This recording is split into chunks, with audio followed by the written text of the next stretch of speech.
What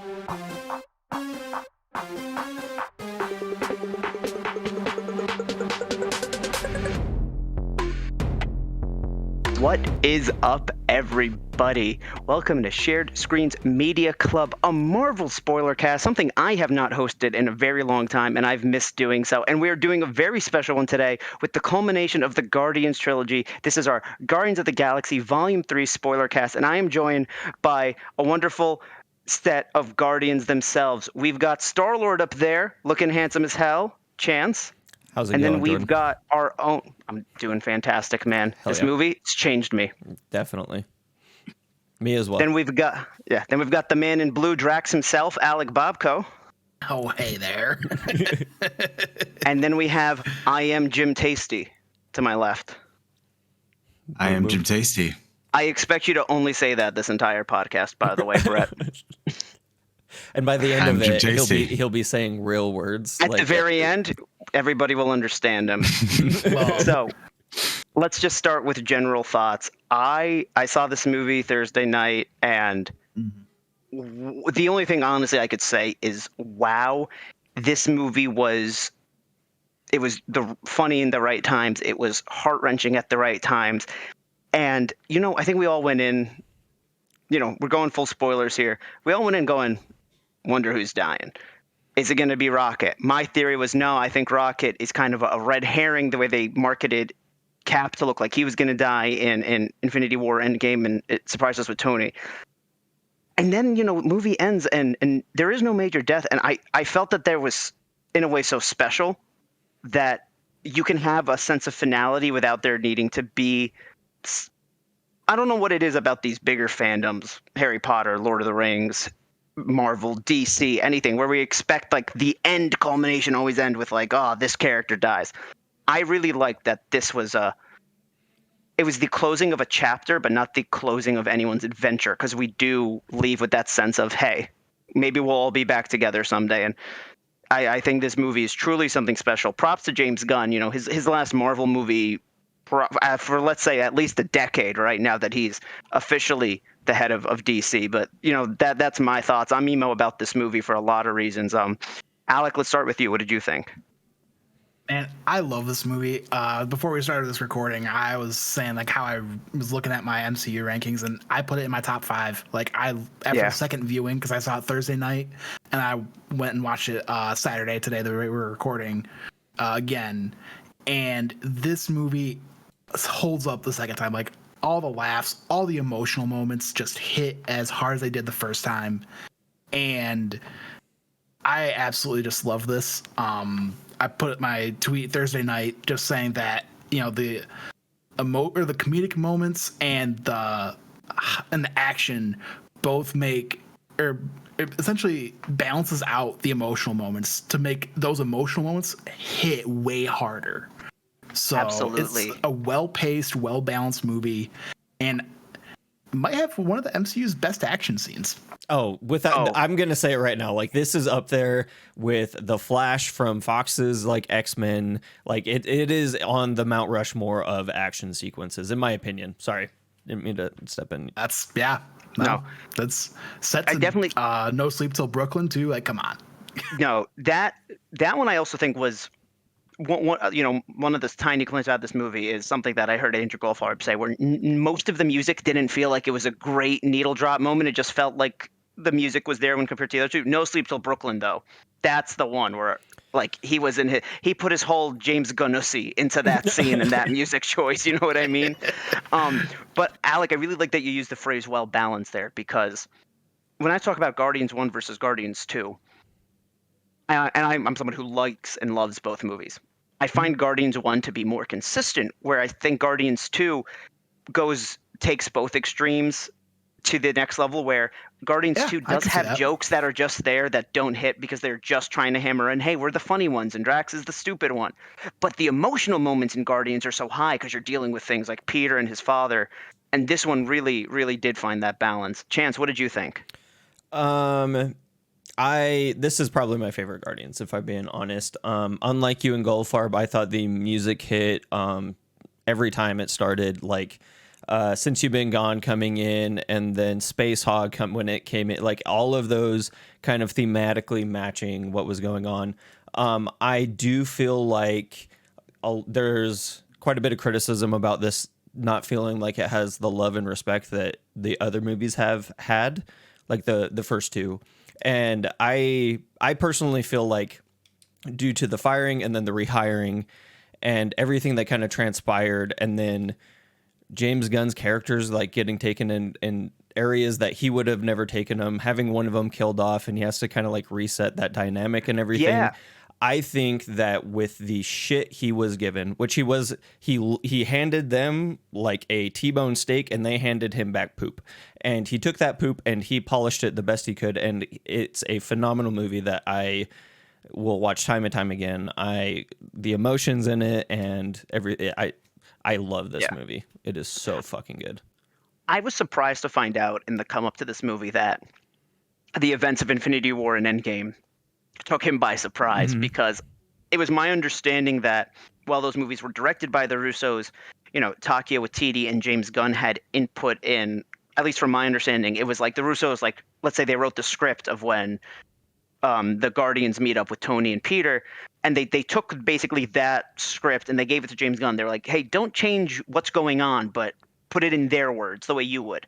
And so I was really surprised to find out that like he wasn't warned about Gamora's death, or maybe he was, but it was kind of a thing that was out of his hands. But so maybe it wasn't like he walked into the premiere of Infinity War and went, wait, you did what to my character? I think that there was probably little that he could do, even though to stop it from happening. Yeah, and I take a very weird approach with this. Typically, I wouldn't be on the director's side, because if it was like Spider-Man's already popular. And so it's kind of up to big Marvel to dictate what happens with Spider-Man, I guess, and Sony. But the difference is that Guardians was made popular by Gunn. Gunn made us fall in love with these characters. In my mind, they're his. And for you to kind of like not run anything past him, I think that really has kind of like flipped a page for me on the way they treated him even more so. And just really makes me like all that much more on James Gunn's side, because he just keeps hitting us with banger after banger. There's been so many movies that I felt like fell flat, or just Marvel shows that have come out that I haven't like really touched with, and this one has been just so good. I haven't liked a movie this much since like I like this more than Black Panther, but Black Panther was the last like property I remember like actually getting me stoked like this. Do you mean like Black Panther 1, or do you mean Wakanda Forever? Wakanda Forever, I think, was a fresh of breath air as well. I just feel like it's been really spotty lately, the quality of these projects that are coming out. Yeah, I mean, I wasn't on our Quantumania spoiler cast. I found that movie to be, while I thought Love and Thunder was actively bad, I thought Quantumania was unremarkable. And for that one, I think it only stands out as unremarkable even more, sandwiched between Wakanda Forever and Guardians 3. And, Phase 4, well, I guess actually this is the first film of Phase 5, or second film. Yeah, okay. But I mean, it is tough that after Endgame we kind of, while they called post Endgame Phase 4, it is technically like Saga 1 Phase 1 or Saga 2 Phase 1. It's like we're rebuilding again, and we're getting a lot of rebuilding. But this reminds us that I think that maybe if big Marvel doesn't still have the stuff, James Gunn still has the stuff. Honestly, like this was the best sales pitch for his new DC universe ever. Like he'll just leaving out on a banger, and then having Bradley Cooper, who this movie is technically, it's about his character, coming out and being like, have you seen Peacemaker? Like at the premiere and shit. Anyway, I've said enough. I want to hear what Jim Tasty has to say. I am Jim Tasty. Perfect. That's the way with words. What did you think though, Brett? Yeah, I liked it. I think it's the weakest one, but I still think it's amazing. I really like 2 actually. That's probably my favorite one, ironically. 2's was my favorite one as well. I thought even though Gunn did a fantastic job, it still felt a little out of place with some of the storyline elements, but that I wonder if that's just because, as the MCU grows ever larger, it's just harder to keep it all tidied up.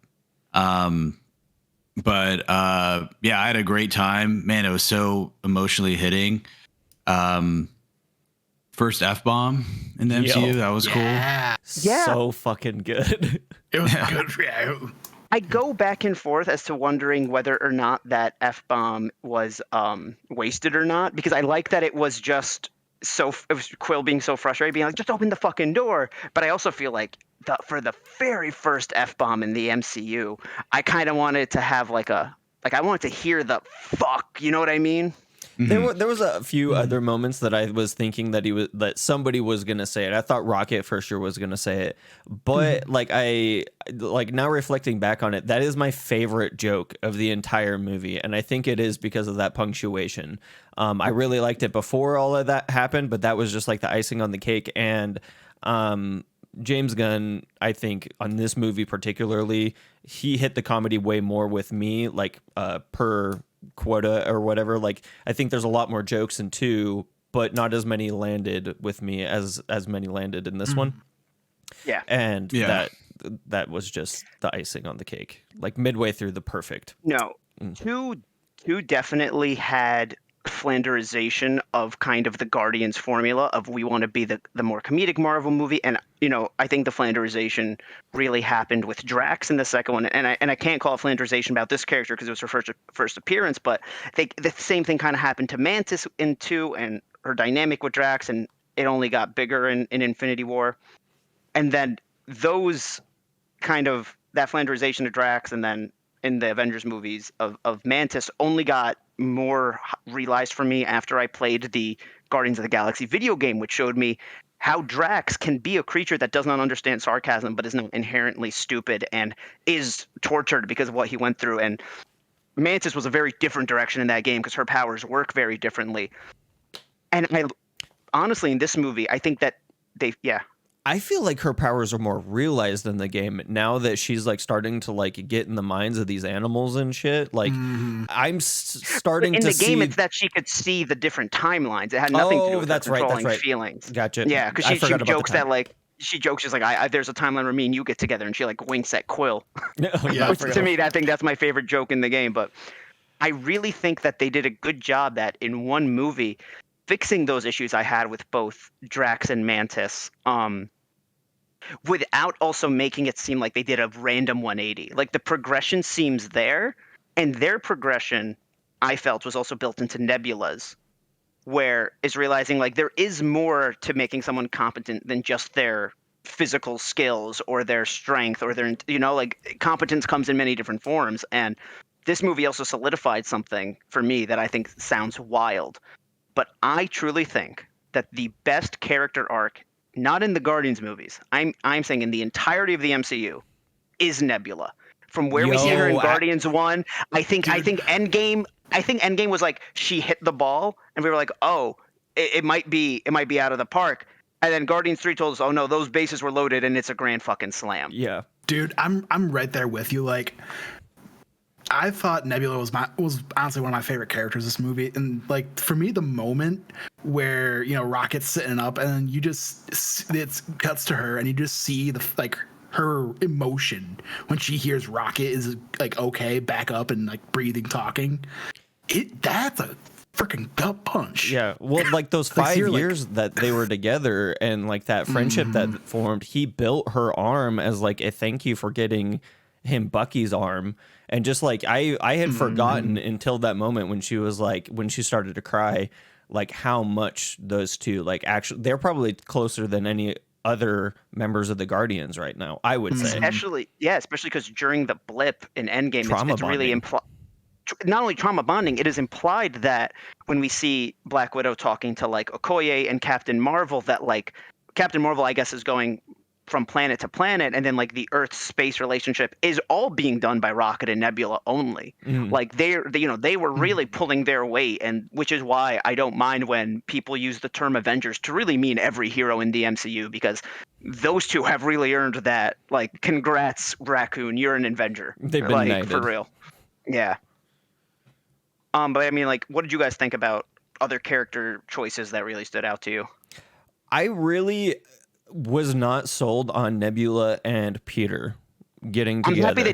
I'm happy they didn't run with it. But by the end of it, I would have totally been okay with it. Like, I really would have liked to have seen the love story that James was trying to tell between Gamora and Peter before Endgame happened, or pardon me, Infinity War, and she was killed off. In an alternate timeline, we got that, and I think that would be a really interesting story. But where we're at now, I think it'd be more interesting to tell about moving on, and then I don't know.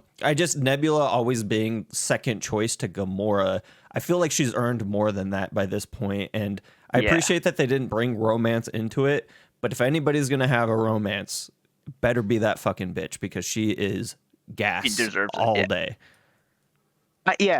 In the same vein of romance, I really like that Peter and Gamora, they couldn't, they didn't fall back in love in one movie. I'm happy that they didn't go that route, but I'm also happy that they didn't still end where they started.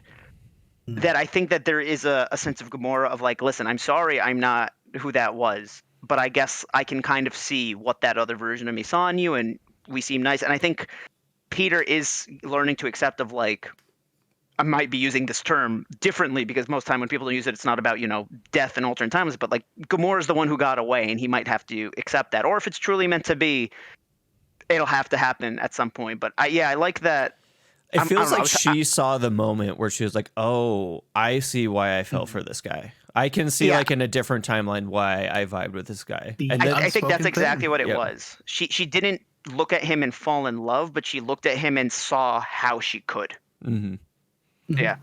Which I'm also happy they didn't do Peter and Nebula. Yeah. Okay, that's fair. I really hate where we left with Gamora. Like, the Ravagers are awesome. Great for them.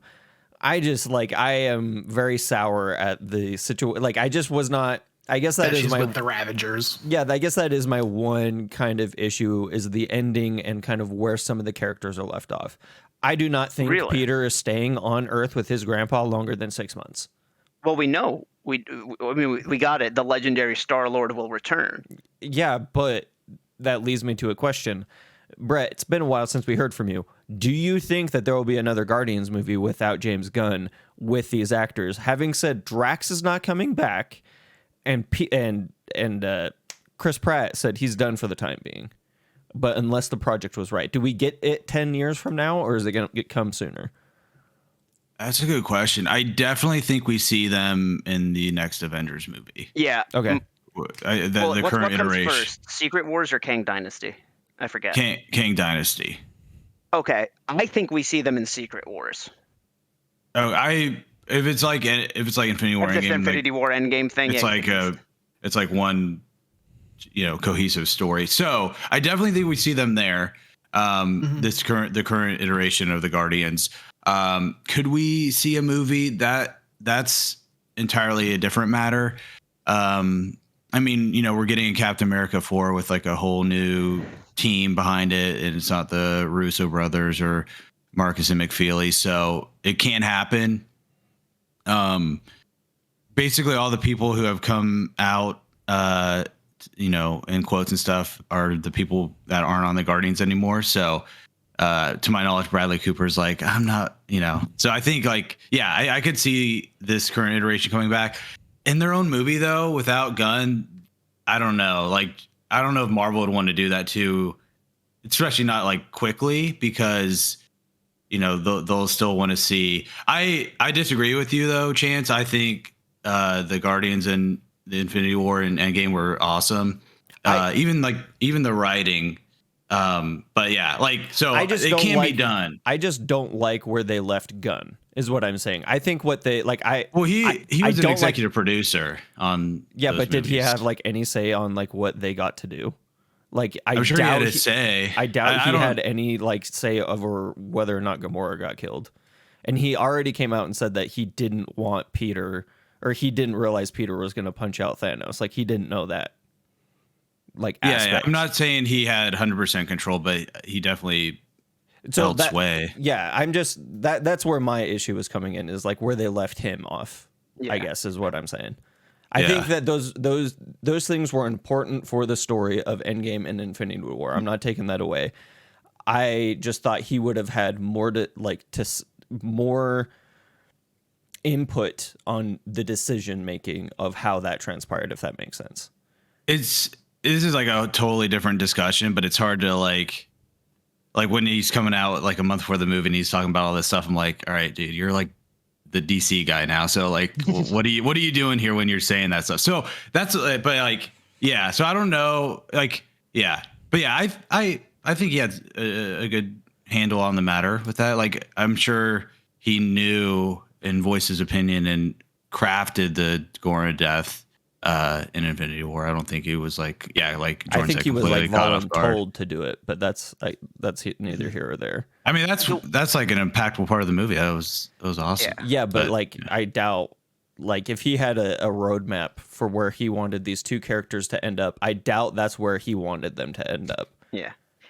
Yeah. The way I view it is, if we look at the entirety of the MCU as a TV show, and in TV shows, different episodes are directed by different people, and Gamora was a reoccurring character whose episodes always happen to be directed by the same person, and then suddenly she shows up in an episode that isn't directed by that person. That time the director comes back, they kind of have to deal with, the consequences of that show's writing, production, all that.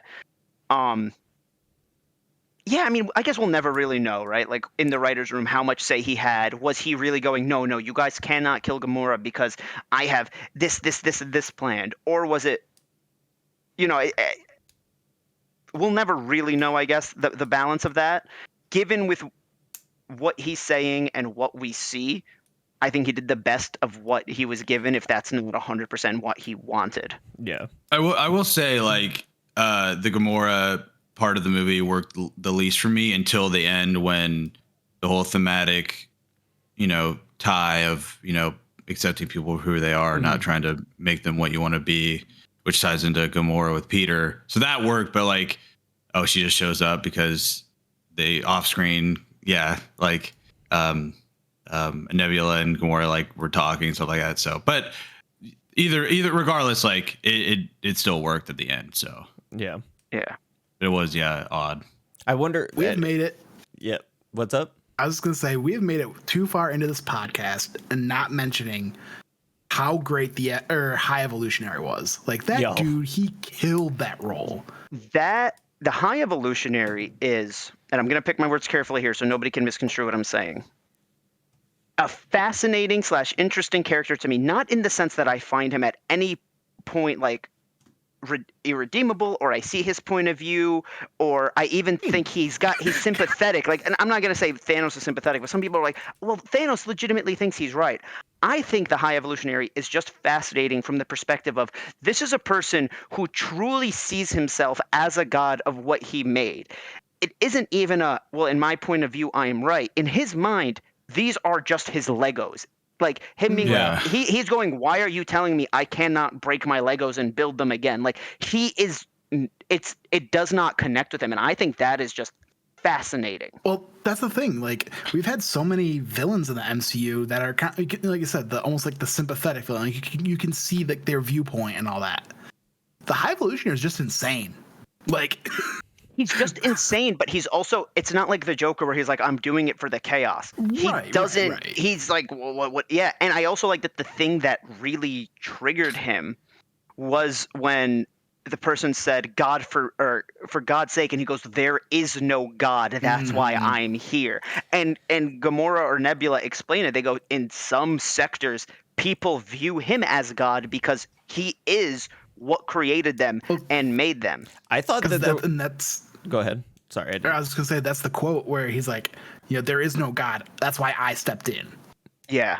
I thought that was a very bold line to say in a Disney family movie. Oh, yeah. Which, like, I personally loved that line. I thought, like, the whole thing was really good. But the subject matter, which with what Gunn was, like, playing with in this movie really was like, oh man, I cannot wait for like your future projects, because it it was like very tongue in cheek the way he was getting away with the gore, and like I don't know, it just felt like he was really pushing the PG-13 Disney boundaries. It felt like this movie, and I appreciated that.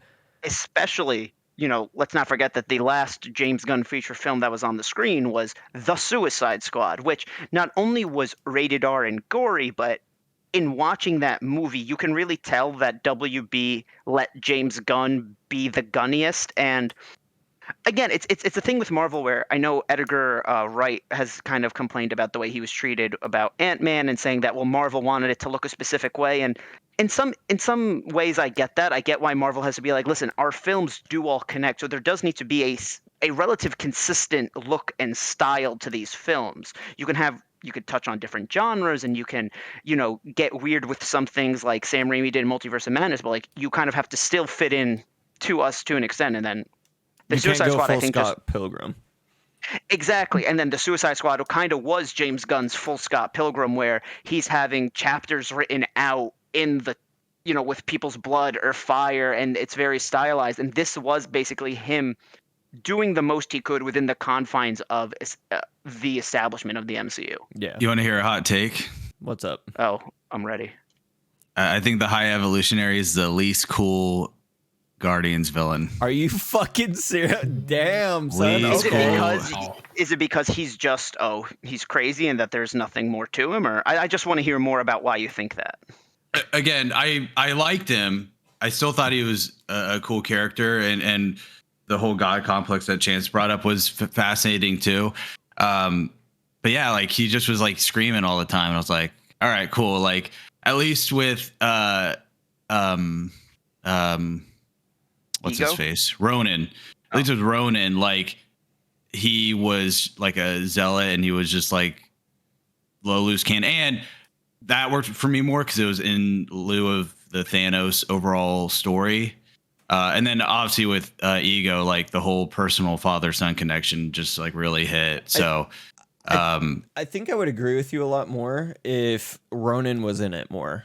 But how little we get Ronan, and like I vibe with what you said about Ronan. I think that's why he is I rate him pretty high. I think he's a pretty good bad guy. I just liked how committed the High Evolutionary was to just being a lunatic scientist, like that really thought he was like doing that the right scene where he's talking to Rocket, and he's just like how Rocket came up with that solution, and he's like, I made you, and it's like, how did you figure this out when none of us could? Mm-hmm. And like, I like that you see him just break. And what I like about that moment, and again, this is not at me at any point trying to but you got to hand it to the High Evolutionary, but I like in that moment, he's not mad at Rocket. He's mad almost at himself for not realizing. He's like, but what, how did you know? Like, he can't say it any other way because it's truly just mind boggling to him. He's like, what worked in your brain to get that? And then we find out why Rocket is like his white whale. He explains it. He goes, you could teach any creature remote memorization, but Rocket was able to take information that he has learned or absorbed through another matter and apply it differently, which is like a whole thing in school, the difference between memorization and learning. I also, and this came into mind when Brett started mentioning the other Guardians villains, Ego, I would say, is also crazily unhinged. He's out there for millennia. He's literally like a living planet. Like he's just so far beyond like humanity. But there is a weird, I think, moment that shows a level of humbleness that Ego has, and a level of not humbleness, but viewing yourself as higher that the High Evolutionary has, where the High Evolutionary said, there is no God, that's why I stepped in. When they call Ego out for being a celestial and go, are you a god? And he was like, small g, not big G. Where he's like, I am godlike, but I am not the ultimate creator. And Ego is also crazy, and I think that that's a weird dynamic between the two. I personally think I liked Ego a little bit more just because of that personal connection and the way that he was portrayed, just the character in general. I think I liked more because he was kind of a snake in the grass, right? Like we weren't quite sure if we've always known High Evolutionary bad guy, bad man, did bad things to Rocket, no likey. and it just makes I just liked anyway. Yeah, I also like that. Looking at the trilogy, each movie gives a villain to someone in a way. I mean, I guess Groot never got one, but Ronan / Thanos, Gamora and Drax both have their reasons to be against them. Ego truly with Peter, and then I guess Mantis when you find out that he created her just to serve him. And then now we get Rockets. And so it is that's why I've always liked that James Gunn is really good at writing in groups. We forgot to include Kevin Bacon in the list of villains. Oh, that was another one for Peter. I forgot to watch the holiday special around the holiday season, and I'm one of the people that's like, hey, listen, if it's not the season, I'm not watching something. You and fucked up, bro. The biggest thing is that we found out Mantis was his sister. People were kind of like, theorizing that anyways. So yeah. I'll watch it next year. It's fine. There's going to be 100 more Christmases for me to watch. The best, we got No Way Home, Spider-Man 3, Batman Returns, the holiday special, and Shazam 1. My pentafecta of superhero Christmas movies. Ended on a high one. I forgot Spider-Man 3. Shazam 1 was not bad. I haven't even seen Shazam 2. Like it was a good DVD movie. Listen, man, I want to watch Shazam 2 for the plot, and that plot is Mary Marvel. You know what I mean? We haven't talked about Adam Warlock. Yes. I don't know if anybody has like any existing knowledge of the comics canon. Not really. Or we all played the game, right? Yeah. We've all yeah. We do have that touchstone. But since you brought it up, can I just bring up that new Rockstar is getting that ad promotion for the Guardians of the Galaxy game? Somebody needs a raise for that. What happened? Wait, I didn't see this. New Rockstars, the people that have been on, like they do other breakdowns. I personally, they're the first people I watch as soon as I'm done watching something. MT and Eric Voss are geniuses. For Eric's breakdown of the Guardians Easter eggs, they got sponsored by the Guardians of the Galaxy video game, and it was like a 45-minute or 45-second long ad. They paid a lot of money for it, and it was just perfect ad integration. And whoever is, I think it's was this now? Yes, like yesterday. They did for the game. Yes, from 20. The game's also on sale this weekend too. Yes, like dude. Listen, whoever you are who made that happen over at the company that made the Guardians of the Galaxy. I want a sequel so bad. I want a sequel so bad. Square Enix is bro. Whoever you are, listen. Chance, you talk about big Marvel. Brand synergy is important. I mean, hold on. I cut off Brett. Let Brett finish what he was going to say. You were talking about the game, something. Sorry. Oh, I want a sequel. I hope we get one. Even though I love Warlock is what we're. Yeah. So, what do you guys think about his portrayal? Because, like, in some comics, he's just like so crazy powerful that the only way, So, to kind of counter that, right? In this movie, they kind of made him like a bit of a doofus. Like, how did that play for you guys? Did you guys appreciate that, or not really? Because for me personally, it worked. Only because he comes in, he kicks so much ass, and you're like, okay, like he's gonna be a problem. But then like him dealing with his own like purpose and things like that kind of countered that. So I was like, okay, cool. That way he's not like too much of a threat in the story. I really liked the line where they were like, you took him out of the cocoon too early. Because that perfectly, I was like, okay, because I remembered him from the game, and he's like God. He is a god. It feels like in the game. I feel more Christ-like, It's like he's perfect. He does no wrong. Yes. And to have them like kind of justify him not being at full capacity, and then also like you were saying, I really liked his portrayal. I wish we could have had more of him in it, but like others have said. When we look back at Guardians of the Galaxy 2 and the characters that we were kind of introduced to in that movie and how we didn't feel like they really had much, now looking back, it was like way more important that we were introduced to him. I feel like Adam Warlock is one of those characters for sure. Yep. Yeah. And like the fact that you also have like how he was taken out of the cocoon too early, and then he lost his mom too. Mm-hmm. Like two huge things that like, I mean, that's like a huge toll on his like mental health and stability. And it feeds in because when they say you took him out of the cocoon too early, they're saying that he is still a child, so he is not a a godlike being that lost a mother. He's a child who lost a mother. And I think that they justify the way He's he like acts Grogu. very basically, yeah. Yeah. I think they justify the way he acts really well, and I have no issues with that. I do think that in some ways, as a MacGuffin and knowing what Adam Warlock is in the comics, he's almost wasted in this movie. But I Yes. feel like there just wasn't, because I remember when I saw Guardians 2, it was like a year before Infinity War, so like everything happening at that time, people were saying, well, how is this going to connect to? And you get to that post-credit scene in Guardians 2 where it's implied they're making Adam Warlock, and you know what Adam Warlock's role is in the Infinity Gauntlet comics. I know most people assumed, oh, they're setting this up for that. Not that we're going to see him 6 years later. He never shows up in any of the Avengers movie. This is his first appearance. I'm excited to see more of him in the future. And I think Will Poulter did a really good job. Yeah. Yeah. Dude got jacked for this. Yeah.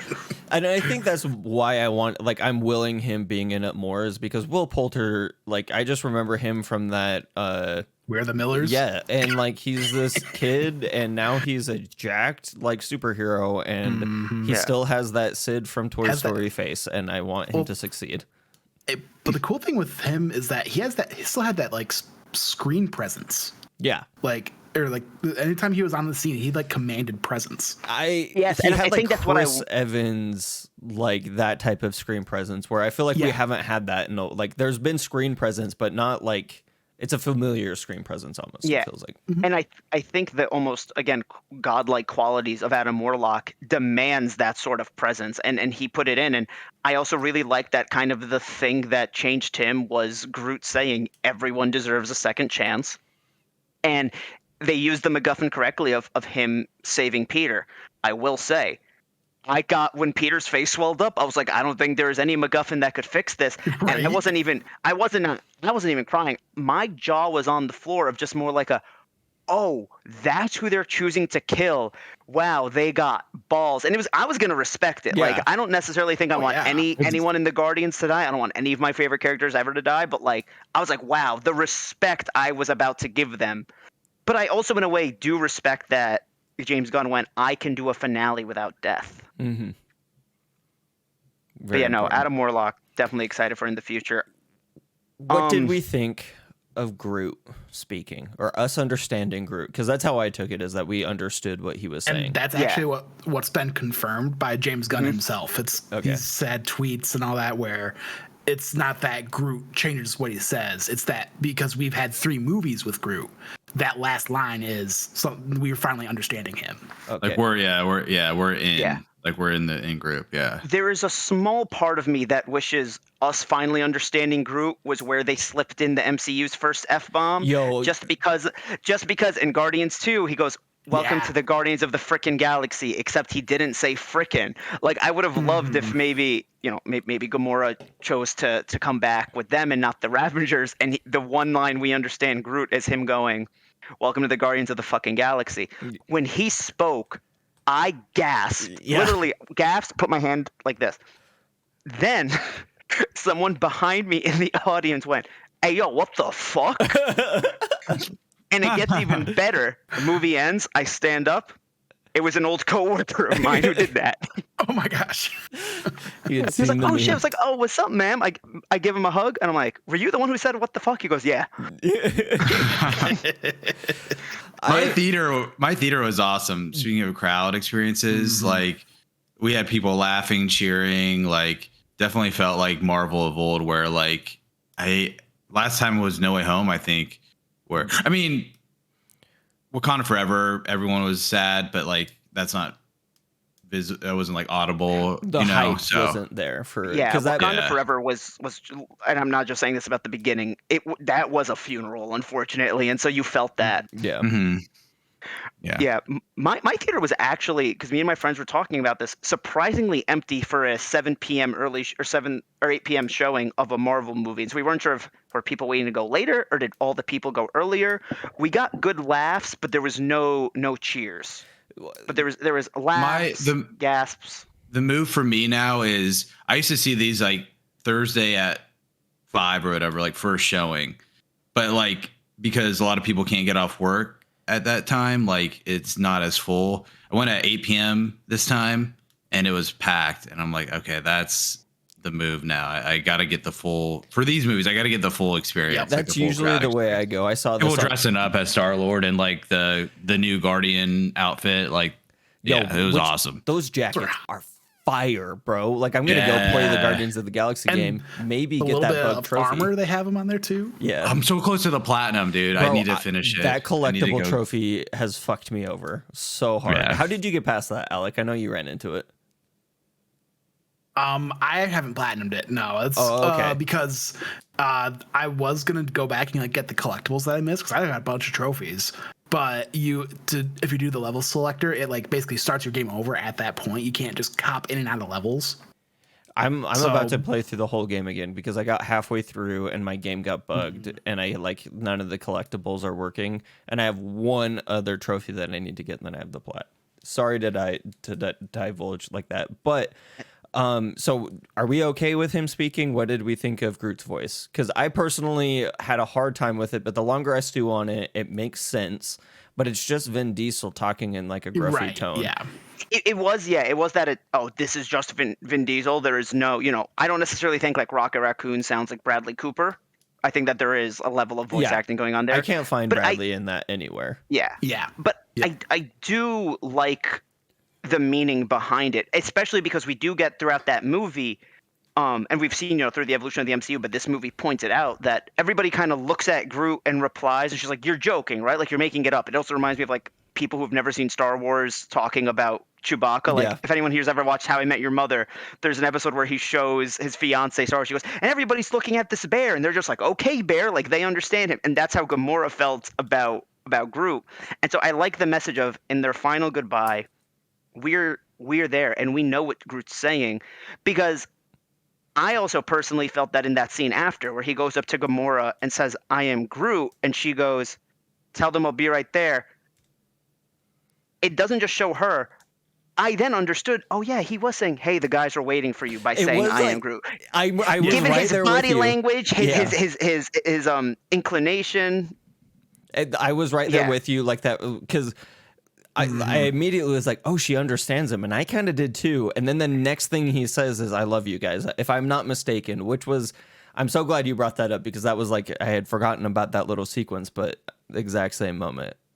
Expert storytelling by James Gunn. God damn it. So good. Yeah. Oh, go ahead, Alec. I was going to say, we saw this moment coming a mile away, but the moment where Kraglin finally calls Cosmo a good dog. Yeah. Did that joke work for you guys? Yes. Okay, because my theater was busting up, so I was enjoying it as well because we were like laughing at the joke.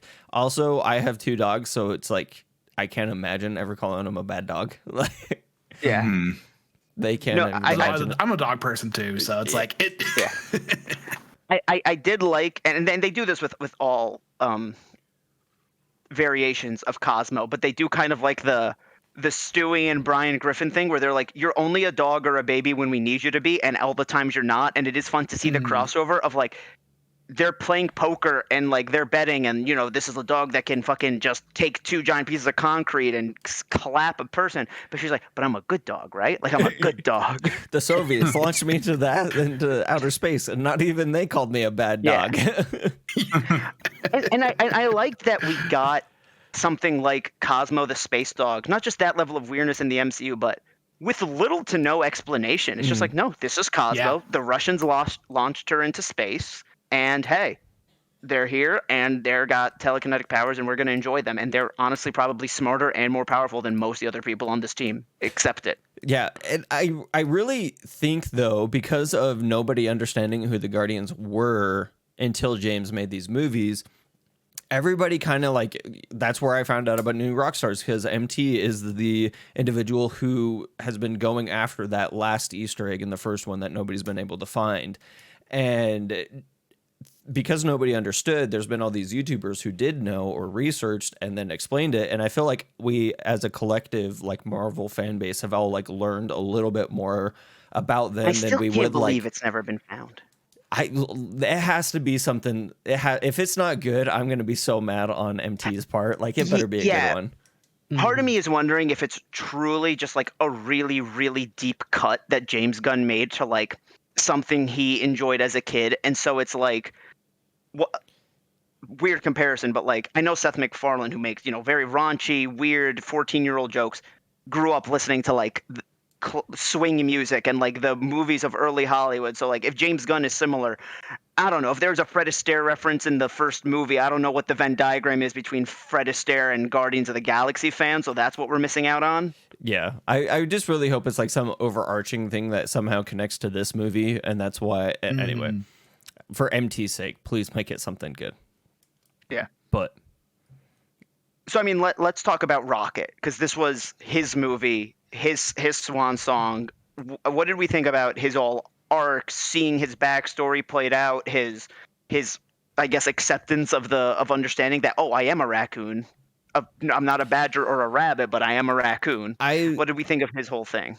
Before we go any further, I do want to shout out the moment where he says, "I'm a raccoon," or like it's more or less when he says, "I'm Rocket Raccoon." Yeah, I lost it at that moment. But, oh yeah, yep. Alec, what did you think of Rocket's story in this? Oh, it was top tier. Like, it was the whole through line of it that every living thing matters. Like, no matter, like, because like that's when you get the moment at the end where I thought it was just the higher life forms that we're saving, and just that moment of like we're saving everybody. Like, I thought that just hit so much harder after seeing everything Rocket went through. Like, that cold open of how it started with, the High Evolution just reaching in and just Rocket being the one that didn't back away. So that's the one that got taken. Just a hard hitting moment right at the beginning. Chance, what about you? James had talked about Rocket being the reason he wanted to make this series, and that this series has always been about him. I do like that nod that I believe Lila says, that it's always been your story. I thought that knowing that going into this, I enjoyed the movie a ton. We got to all of the moments of going back to his backstory perfectly levitied the comedy of the action sequences with Star-Lord and the rest of the Guardians. I didn't know how I felt about him being taken out of like kind of the first or two thirds. Yeah. Not like, I didn't like that he was taken out, but I liked how much we got to learn about him and kind of that levity that situation brought. I do think that once he's woken up and we understand his background and everything, the story was really, really good. I like his motivations. I think it shows an incredible character like development and growth. Like, I'm not running anymore. Beautiful. And the only thing I guess is that I feel like Lila's death was wasted, if that makes sense. I think that I don't like her getting. I saw her getting shot in the back, like coming from a little bit of ways away. Like when they were going to escape, I was like, okay, this is where Lila dies. And I wish that maybe, because like we got nods in the first Guardians when they're in the prison that one of his associates is Lila, and that kind of led me to believe that she escaped with him to some degree. But that was just my own preconceived thing. That's the only hang up I had with it. But I don't necessarily think that Lila's death was wasted. I think it could have been more where, again, not to keep comparing it to the game, but in the game they say that during the actual escape that Lila did something that basically she sacrificed herself for Rocket to get out. And, maybe they couldn't copy that because they do want to still have those differences. But I think if Lila was a little bit more involved in Rocket getting out of there before she died, it would have hit harder. But I also think her dying so suddenly, and while he's too focused on her death, Teeth and Floor also get killed. And then we get Rocket brutally fucking up his face. That I think was also impactful in its own way. Yeah. Of just that raw anger. And I think it shows us, like you said, this was Rocket's story the whole time. I almost want to go back and view the Guardians movies through the lens of him, because in the first one it is about, well, we're a band of misfits that is slowly becoming a family. And in the second one, it's we're a family now, but we're a family who fights a lot because Peter and Rocket are constantly competing for being, I guess, head of the family, for lack of a better word, or and then Yondu being both, a dad to both of them. Yeah, Like Yeah. the and one also that the fact that they're just so stunted they don't communicate, and so having to get over that. I think Yondu now, like having him dead and being able to look at like the Guardians as a whole, I think he is like one of the most subtly impactful, just awesome father figures in the MCU. Like there's a lot of, I feel like, parental figures that do a serviceable job, but like Yondu, for what he started out as, really is just like a key player. I really Yeah. appreciate Michael Rooker. Really good actor. I mean, when you consider the Guardians' parents are Thanos, and then the High Evolutionary, And and Aunt then May. Ego. Well, I said the Guardians. Oh, that's right. Yep. Yeah, when you consider like the Guardians' father figures are the High Evolutionary, Ego, and Thanos, you look at Yondu, and you're like, wow, Father of the Year. Yeah. Yeah, and he's a pirate. So I do have a kind of a little thought exercise, because we've been dancing around the game a little bit. Now that the story is kind of completed, which characters do we like from which franchises? Jordan, start us off. Do you kind of like have the ones that you would pick over, like, not saying like picking them to be on a team, but maybe like the depictions of each character, whether or not. Yeah. So when I first beat the game, I would say Rocket, Peter, and Groot, I was like, I like them roughly even, game to movie. Gamora, I actually liked the movie more. I don't know. I know a few of us here at Shared Screens disagreed with that, but maybe I didn't do a side mission with her. I didn't get a collectible that explained her a lot, where I kind of just felt like, and I don't think game Gamora was bad at it by any means, but I liked, the arc of the Gamora we've seen, but that also, think about her standing in the MCU with dying for the Infinity Stone and all that means. But it was truly Drax and Mantis who I was like, oh, the game versions of these are infinitely better. And it was Drax specifically because we get more of him in both the movies and the games, where I was like, yeah, we really do gloss over the fact that Drax's wife and daughter died. And Drax came from a culture and a planet. Like, he's not. And the game, again, they did a good job at, this is how not understanding sarcasm can be humorous, but that does not inherently make you stupid.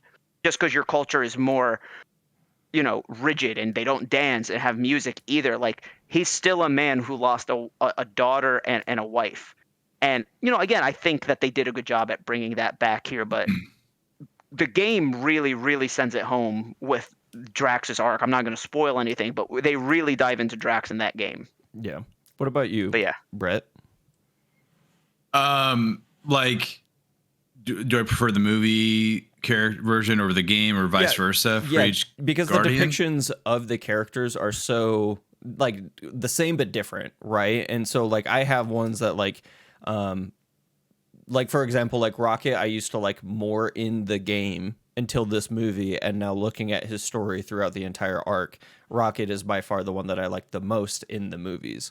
So is there like a character like that for you, where like you liked the like how Jordan just was saying that he liked the game depiction of Drax more because we got more backstory? Did you like him more and more, and like how or is it that just two separate things and you don't really care to choose? I think just like instant reaction, I think they're both great in different ways. Oh yeah, yeah. I feel like that goes without saying.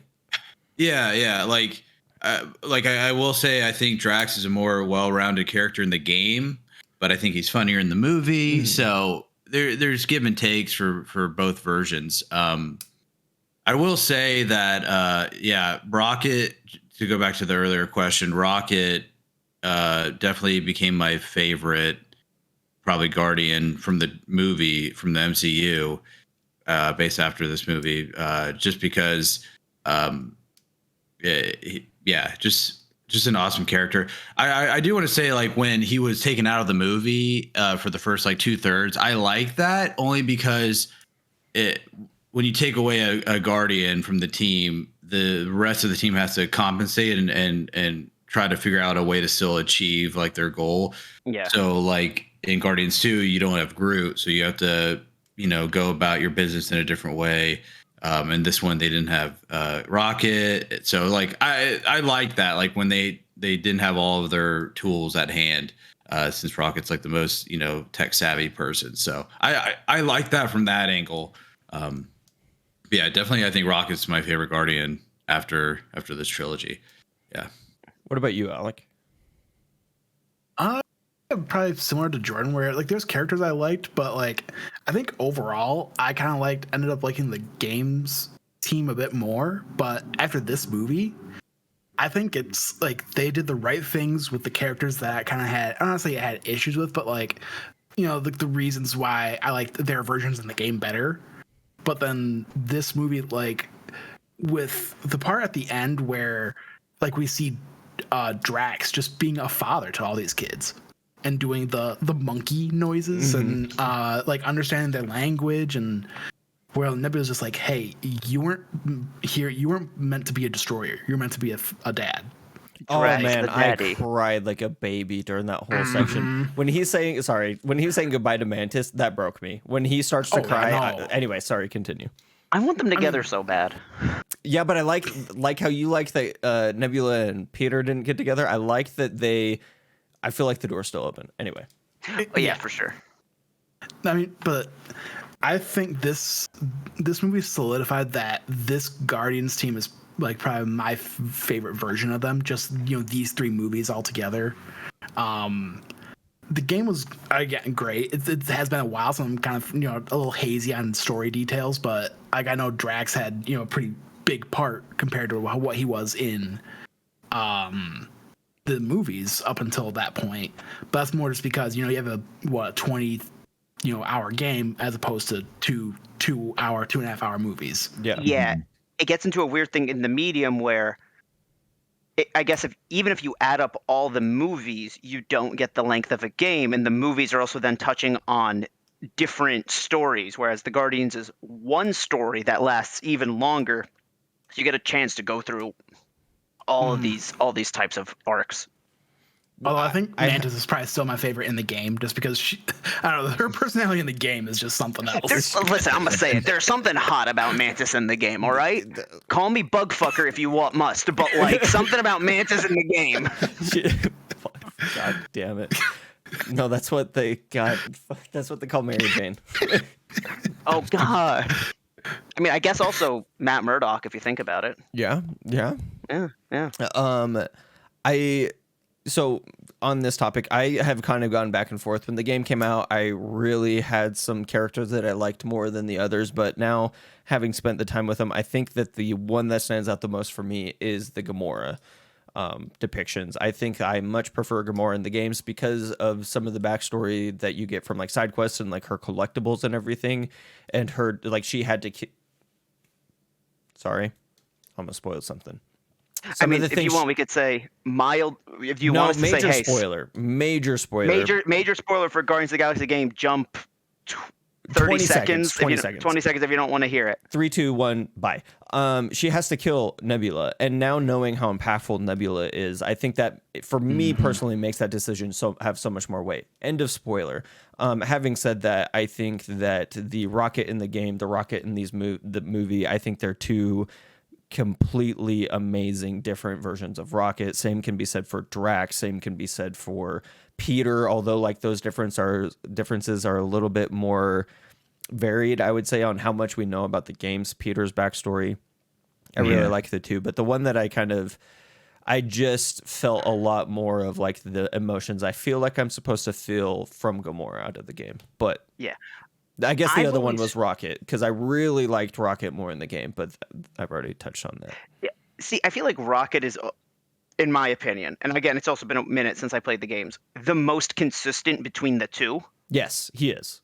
And I think it's because we get the backstory from this movie in the game. That's why I liked the game version so much more, is because we got that backstory that we got in this movie. Yeah. And I think Gamora is super hard to compare because of the timeline things we dealt with in the Guardians movies in the MCU, as well as and I'll for this I'll say mild spoiler because I don't view it as a spoiler, but other people might if you don't know anything about this game. So jump another 20 seconds after this. 3, 2, 1. This Gamora is one that has a very different relationship with Thanos and Nebula than what evolves in the. So we are just dealing with two very different Gamoras who've walked very different paths. End of spoiler. Yeah. And I think, like I have already mentioned, I have a stick up my ass on kind of the predicament that James was left with, and whether or not he chose that predicament. I will rescind any resentment if that's the case. I think that's just, I was looking for a different conclusion out of the movies, I guess, than what we got. And I feel like it was kind of, anyway, it doesn't matter. I've already spoke at length about that. I still think even if what happened, the things that happened with Gamora in the MCU verse, though, sorry, real quick, are very important and very impactful, and I don't mean to diminish those at all. Yeah, but I think even if the Gamora's death in Infinity War was retcon and we got Infinity War Gamora in this movie, I think the two Gamoras have just walked such different paths. They are basically different people. Yeah. So that one-to-one is very difficult. Does anyone have any more to say about the comparisons between characters in the game? All right. So what I want to talk about next is really the star of the Guardians, and I know we don't necessarily like the actor that much, but let's talk about where Peter's arc and where Peter ends here. All right, real quick, to touch on what you're saying. Seeing the interviews with him and James Gunn for this movie, I saw him again, and I have a feeling he's on his comeback, bro. Like, I feel like Evangelical Chris has gone by the way. Kardashian? What? Well, she got cum on her back in the video. That's a Chris Pratt reference right there. If you've seen that Parks and Rec. What is his name in in Parks and Rec? Andy Dwyer. We're starting to get the Andy Dwyer back. So because he made another cum joke in an interview. I mean, you want to talk about it, James? There was the dummy, and go look it up. It's on I believe it's on IGN's Instagram. It's everywhere. Just go look up "Come on Me." Just Google that. Nothing else. For those who don't know, go to James Gunn's TikTok because he's posting. For those who don't know, the knocked out Peter that Nebula is holding was not Chris Pratt. It was like a Madame Tussauds level dummy, probably not made of wax. Dummy. Only 35 pound dummy that she had to carry. And James Gunn said, people would come in my office and scream, saying that they would just see Chris Pratt lying there and not know it was a dummy.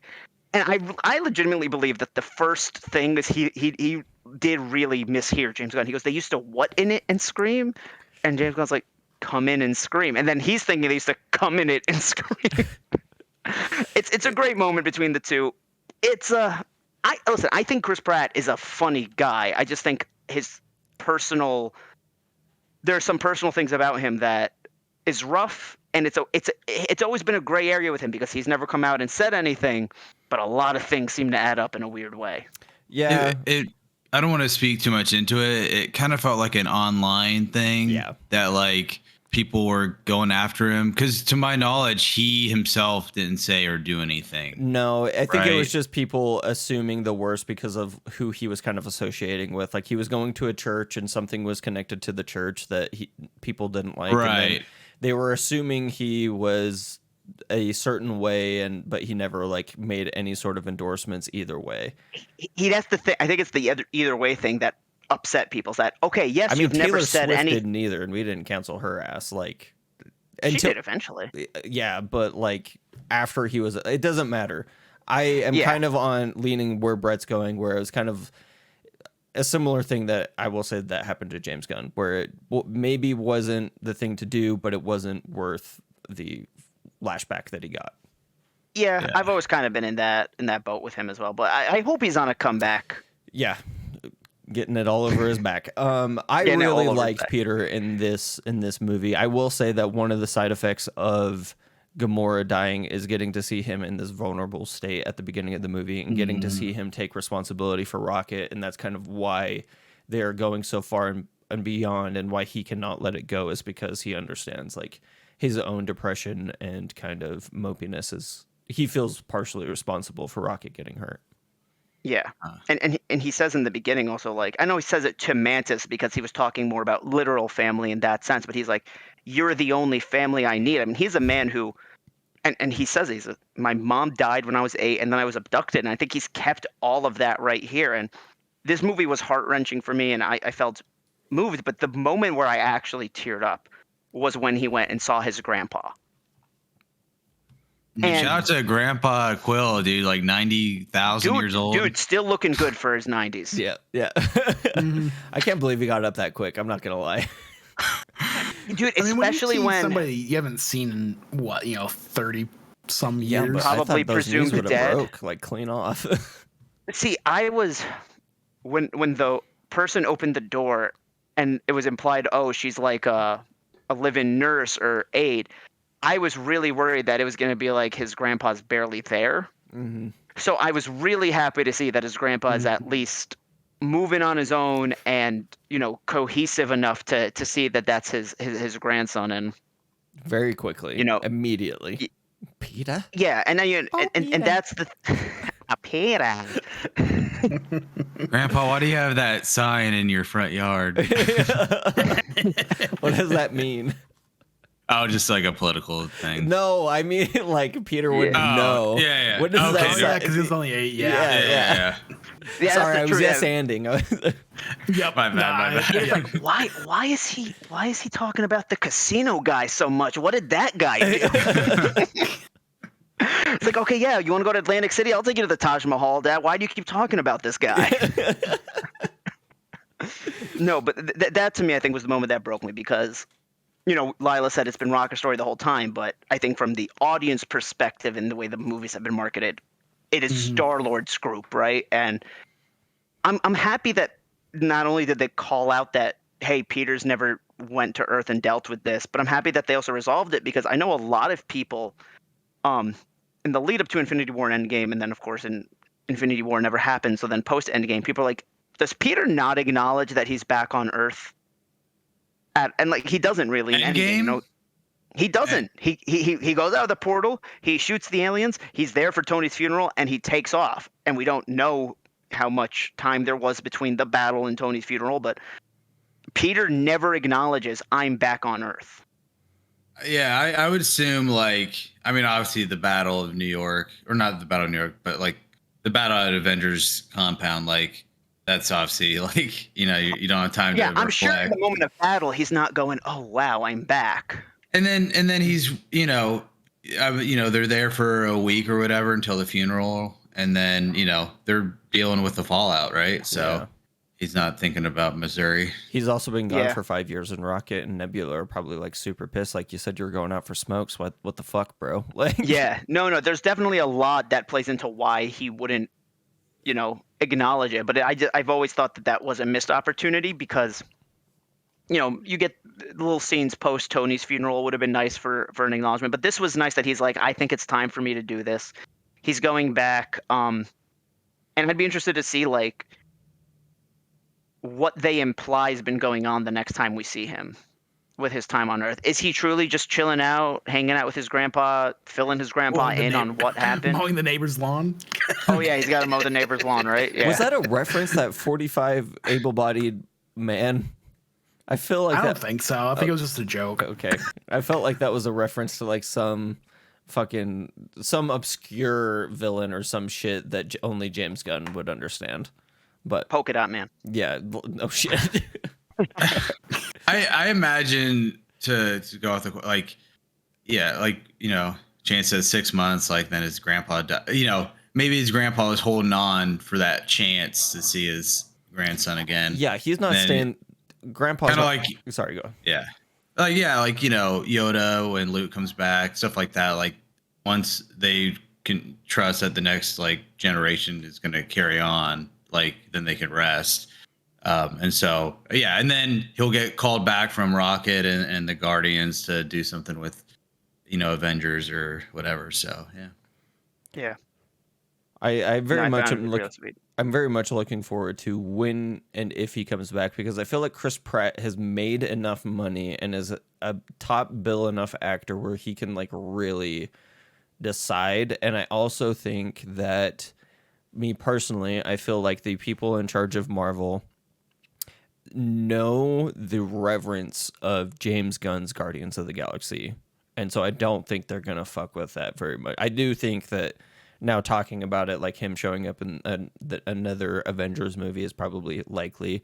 But I mean, Dave Bautista's already said that he's not going to show up. So that already like fucking saddens me. See, I will be honest. I wonder how much of that is, oh, well, we have to say this so that way if I go, oh, well, yes, I'm coming back for Secret Wars, then suddenly the audience knows, oh, well, Drax safe. I just, with Dave Bautista's like loyalty to James Gunn, it's going to have to, I feel like he'd call him and ask him for like, hey, is it cool I do this? Like type of thing. Because those two are like it's already come out that James Gunn already offered Dave Bautista Drax or Bane, and he said no because he didn't want to stay in shape. Which that's ride or die friendship right there. This man just wants to have some fucking ice cream. Yeah, yo. It's different with like Captain America continuing because it's a different character, even though it's the same mantle. But man, never say never. 6 years from now, and Feige's like, "Hey, Dave Bautista, you want to make $1 million?" And he's like, "It's gotta be a way more than that." Dave Bautista's making like 20. I feel like off of this movie. I don't. Yeah, but like whatever bag you want. Yeah, like yeah. Why would you say no to that? 100%. Yeah, I also if the story is right. If the story is right.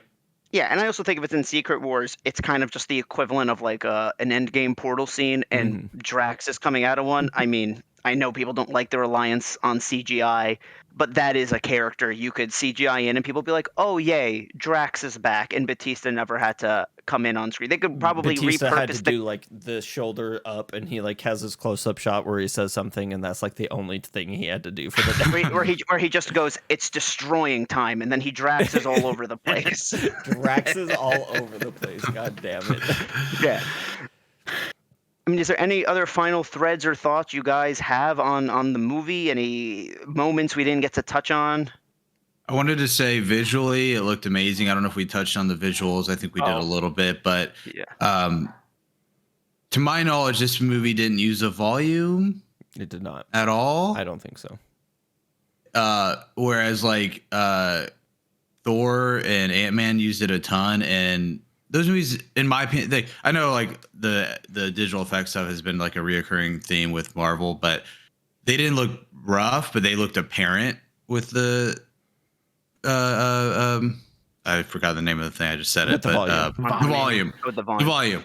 This one, it just like the physicality of all of the action scenes and like the CG for Rocket and a lot of the creatures looked amazing. So hopefully that is a continuation for Marvel going forward. I think that James Gunn, to speak to this specifically, I do think James Gunn has worked on enough Marvel projects and has done enough CGI work that he also didn't fuck over the graphic artists and the motion artists and everything. Because he wrote it.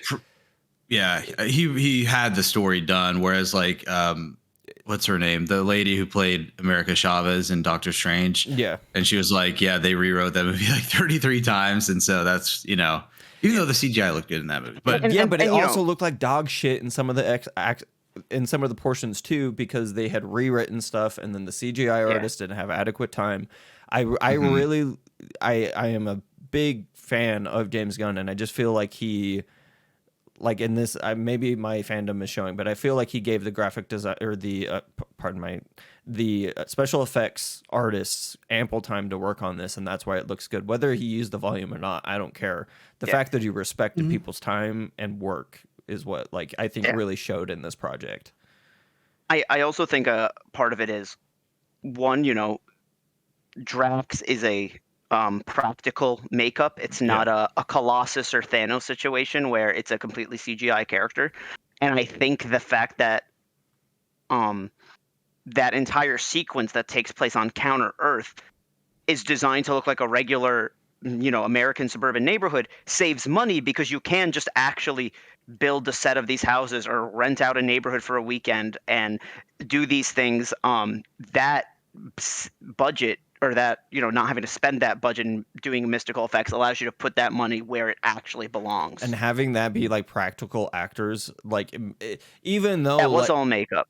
Yeah, right? Which I love. Like it made it like they're not like talking, like it just, get more of this, please. It's good. Oh, num num num num num. Oh, eat it up, no crumbs, bro. Like, come on. No. Yeah, props to James Gunn for actually just mutilating a bunny and putting spider legs on it. Yeah. He was like, hey, I'm not fucking over the VFX artist. Well, and then just my nephews are not going to be able to watch this movie with that bunny in it. Like that's another subtle jab I feel like he was making at Marvel. Like, you made this a family movie. Watch. Yeah, so let's talk about that. I mean, I'm someone who, for context, would never ever promote or actually abuse an animal, but animal abuse has never like hit me in the way it does other people because I never grew up with pets in that way. So like, it's something that I'm personally fine watching, and I'm not, I didn't view this movie as like torture porn for the purposes of torture porn, but I know other people have said, and rightfully so, that there were some scenes in this movie that were rough to watch. Like, how did that affect you guys? Who wants to go first? I mean, it was rough to watch for sure, but I mean, it wasn't like it didn't detract from my enjoyment of the movie. Mm-hmm. I think it just like really made it more impactful. The decisions that the high, whatever the fuck his name is, High Evolutionary decided to make. And it's the implications. It's like and that's another thing with these special effects artists, like the raccoons and the baby raccoon, like all of these animals being able to, like, you see the fear in their eye. Like, I think that like speaks volumes of how good everything was on this. But as I was raised with animals, it was like hard to watch, and like the implications and knowing how scared that animal has to be when it's like when Rocket's like in the restraints and everything. But like Alex said, it didn't deter from my enjoyment of the movie. I think it just raised the stakes on how shitty this dude is. Brett? Yeah, it's weird. Like, it doesn't like emotionally like destroy me as much as like a lot of people, but it is like very obviously heavy-handed, or not heavy-handed, but like it's just a heavy like theme, subject matter to like talk about and see in the movie. So it was definitely tough. Yeah, that's why this is like one of the more like I want to say tougher rewatches, just because it's going to be like a emotional gauntlet every time. Yeah, and that's why I asked that, because like I know, Joey Noelle has said she'll probably never be able to watch the movie again. Lee Aaron's told me, on the side that it's. I said before she even went in, I said, hey, I think this is going to be like what you say about Iron Man 3, where she said on content before, where she does not dislike that movie, but like there's stuff that happens in that movie that gives her a lot of anxiety, kind of like the fake setup with the Mandarin and shooting the guy live on camera. And she said kind of the same thing after coming out of this movie, that just it did it. Again, as somebody who's not as sensitive to that stuff, I also felt that there was and this might sound weird, a level of respect in the levels at which they portrayed it. Yes. Because it was tasteful. It was tasteful where, one, there's a whole thing that goes back to Greek theater of people will always make things worse in their heads, and that's why a lot of deaths used to happen off scene. And so when they're watching the live footage and you're just seeing people's reaction and you're hearing Nebula say, that is worse than what Thanos did to me, you're imagining the most deranged things. And yes, we see Rocket in restraints, we see the final products of these animals, but we never actually see the surgery and the animal being tortured. And the times where they showed us stuff, like when they put the animals in those tubes, it's all very sci-fi, where it's like, oh, it's a magic mist that turns them into these hybrid creatures, and we see the creature suffering, but we are not seeing, we're not watching these things strapped down to a table and just gore abrupt. So I did like that there was a level of restraint in the actual torture, and then what we saw were the final products of that torture. Yeah. I'm really glad that they didn't show anything and left it to the imagination, like you were saying. Like, I think that was way more impactful. It's tasteful, and yes, it is more impactful because your mind is going to come up with much more deranged things than James Gunn. Yeah. At least what James Gunn can get past the censors. I'll say that. Yeah, I did like some of the hybrids, like the one that was waking up everybody out of their cells. Like, he was badass. It was like a bear with like an octopus on it or some shit. I liked him. Yeah, he was dope looking. Little fun fact I found out today, that little fucked up pink creature that Mantis screams at. That's James. Cameo by Pete Davidson. Oh my god. That was him. Yes. Hell yeah, Pete. I saw the Pete news Davidson played article. Weasel. Yeah. Yeah. The news article about that he was in the movie. Well, that was Wasn't Pete Davidson also? No, Pete Davidson didn't play Weasel. That was Aaron Gunn. Pete Davidson was in Suicide Squad, wasn't he? Oh yeah, you're right. He had the line with Weasel where he goes, "Is that a dog?" Yeah. Like, what the fuck is that? And he was like freaking out. Yeah. Yeah. I don't know why I thought it was like Sean Gunn did the body work and Pete Davidson voiced him, but you're right. Pete Davidson, we actually see him and he talks to Weasel. Mm-hmm. And hey, shout out to Sean Gunn proving that sometimes nepotism's cool, because I forgot it was, I've always liked Kraglin. I liked Kraglin in this too, not just the moments with the dog, but his little arc of finally perfecting the arrow and him standing up for himself and becoming one of the major leaders over there on Nowhere. Yeah, I really liked Kraglin's arc in this as well. Yep. It also felt nice that we even got conclusive arcs for these side characters in this movie. You know, like if Kraglin is now a member of the Guardians, which is even doper. Yeah. Like I love that he was like, "Yo, I want to be a bad bitch now too." Yeah, like Chance, before you asked if we ever see the Guardians coming back to Marvel, I think that there is a lot, because the Guardians has had such a rotating cast in the comics, and granted to have the Avengers, but the Avengers kind of have their classic lineup. This Guardians lineup we've gone for these three movies is not the classic Guardians lineup. I think it's actually one that came about much later. I don't want to give a year or a decade because I might be wrong, but I just know it's much, much later than when the Guardians themselves were introduced. So to adapt that idea of the Guardians are an ever-changing group into the MCU and giving us I know they said Star-Lord will return, but I think it would have been interesting if they said the Guardians will return. Does not mean these 5 characters will return. We have Kraglin and the child that I guess has powers with Rocket and Groot, and I forgot who else was on the team, but there was more. Who was it? Adam Warlock. Oh, well, okay. Was Adam? So I would love them to talking see about their favorite that was so good. The music thing. Yeah. No, I would really, really love to see the Guardians full circle with the song. Yeah. Yes. How is there no Coldplay on the Zune? Oh my god, bro! Like we got one 2000 song, okay? The Zune was popular in 2005, 6. That's the height of Coldplay, bro. So something I really was curious about. Good luck with DC, James Gunn. Put some Coldplay in it. Yeah, no, something I'd been curious about since the end of the second movie, where I saw that he has a Zune now. I was like, the Zune does give us an opportunity to use more contemporary music, Mr. Gunn. Like, what are you going to do about that? And I like that, a lot of 90s. A lot of 90s. A decent bit of 90s. And then, yes, we got Florence of Machine there at the end giving us a 2000 song. Way better 90s music than Captain Marvel, gotta say. Oh, yeah. So that's one of, such a good soundtrack. Listen, man, I'm still waiting for my late 90s, early 2000s boy band music in a superhero movie, all right? NSYNC, Backstreet Boys, I don't care which one. Find a way to put a fight song to one of them. I don't care which director does it. Somebody from, I think it might have been Tim Geddes, had mentioned having Backstreet's Back instead of No Sleep Till Brooklyn as like their fight song, which I actually like really vibe with, because Backstreet Bats is a cool one. I like the idea of using Everybody, like the one that's used, and This Is the End, just because if you listen to this is going to show how much of a Backstreet Boys fan I am. If you listen to the full edit, not the radio edit, that intro goes on a while, and there's like a Joker laugh in the beginning, and you could do some cool shit with that. Hell yeah. But no, Backstreet's Back also would have been a fucking good one. I do want to touch on the point though that you brought up with like the new members, in the sense of like, this isn't something that I truly believe, but I know it's out there that like Marvel is starting to like, it's a lot of like B tier characters or like backups, you know what I mean? In terms of like all these new characters coming to the fold. I think they're all awesome, but that is the opinion that, some people have online. What? Well, I was going to say the MCU, and most people don't either admit this or maybe not know this, was built off B-list characters because nobody cared about Iron Man outside of the Avengers and Marvel Civil War in 2005.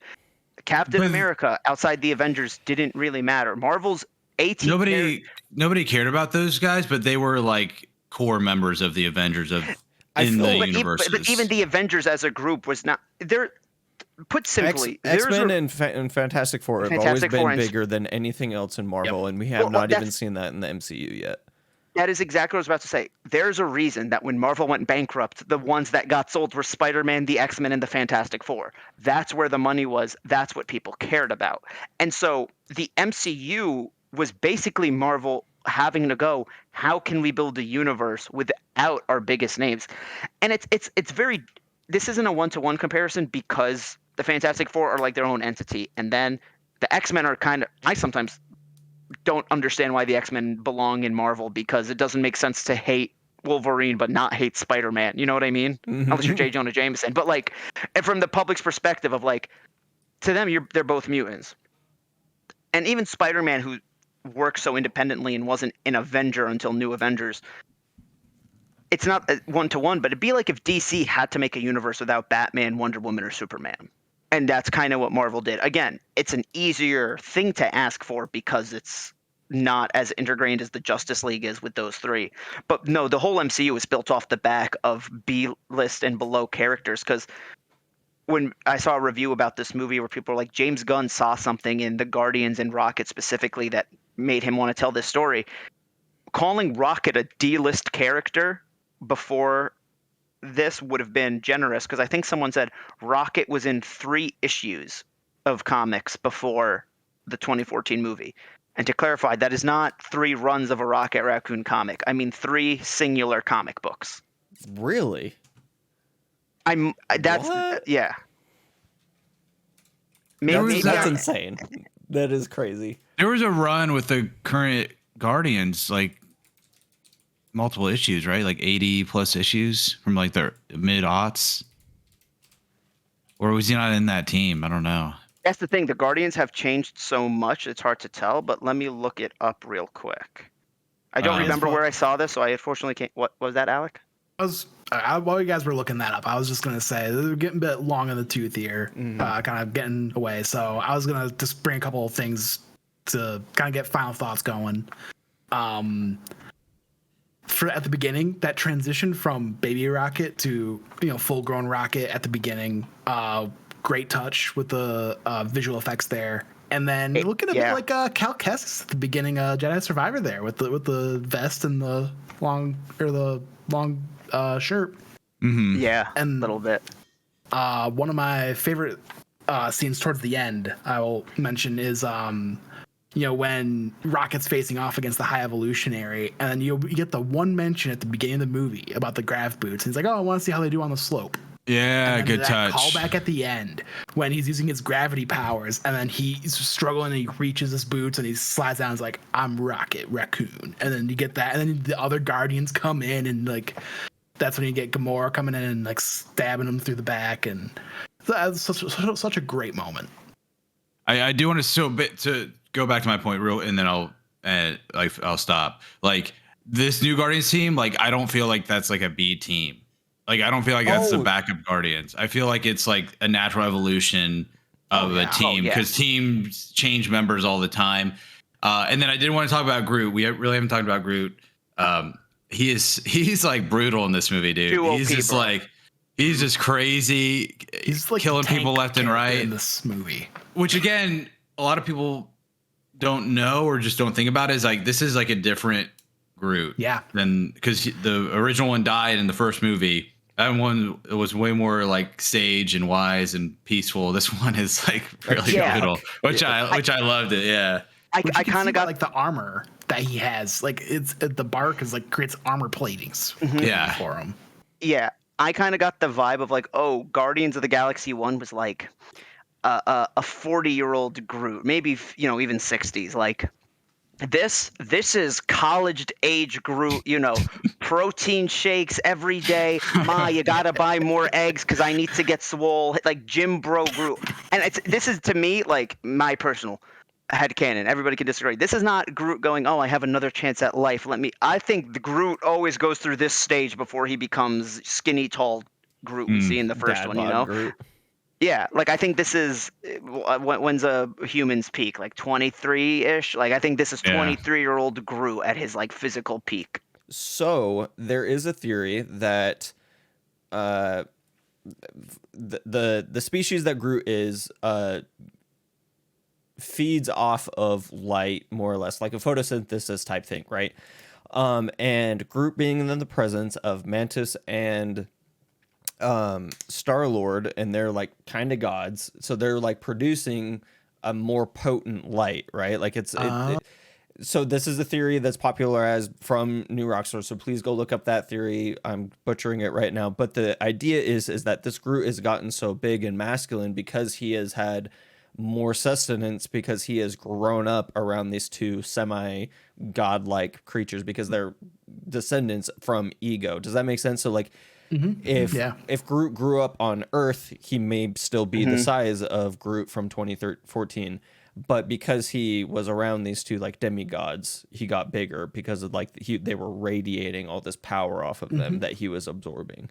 But I thought when Ego died, like Peter became full human and was no longer part celestial. I mean,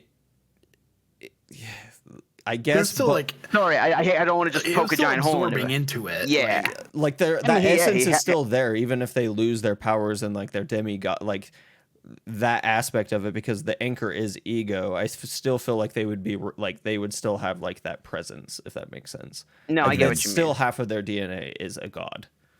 Yeah, lowercase g. Lowercase g. One thing I just that I'll say that I not necessarily wish, but I really thought it was going, and I think would have been interesting, was when we saw Rocket ready to walk into the light, and then he comes back. I was almost expecting him to be angry at the fact that they brought him back, kind of hoping that they were going to let him go, because in his head he wanted to be with Lila and then find his purpose. But I did really like, the kind of message we got with Rocket and Adam of like, it's not your creator, it's like what you do. And I really, really was like, wow, this is the same message that Mewtwo gives us in Pokemon the first movie, where he goes, it's now what you do with life, or it does not matter what brought. I don't remember the quote. He goes, it's what you do with the gift of life that determines who you really are. That's how it ends. I do not remember the beginning. I feel like that's a good place. It's a good ending point. Yeah. All right, everybody. Well, thank you so much for joining us for our Guardians 3 spoiler cast. If you haven't already, remember to like, comment, subscribe, and play the Guardians of the Galaxy video game, which is on sale this week, unless you're catching this later. Anyway, we'll see you next time. Bye.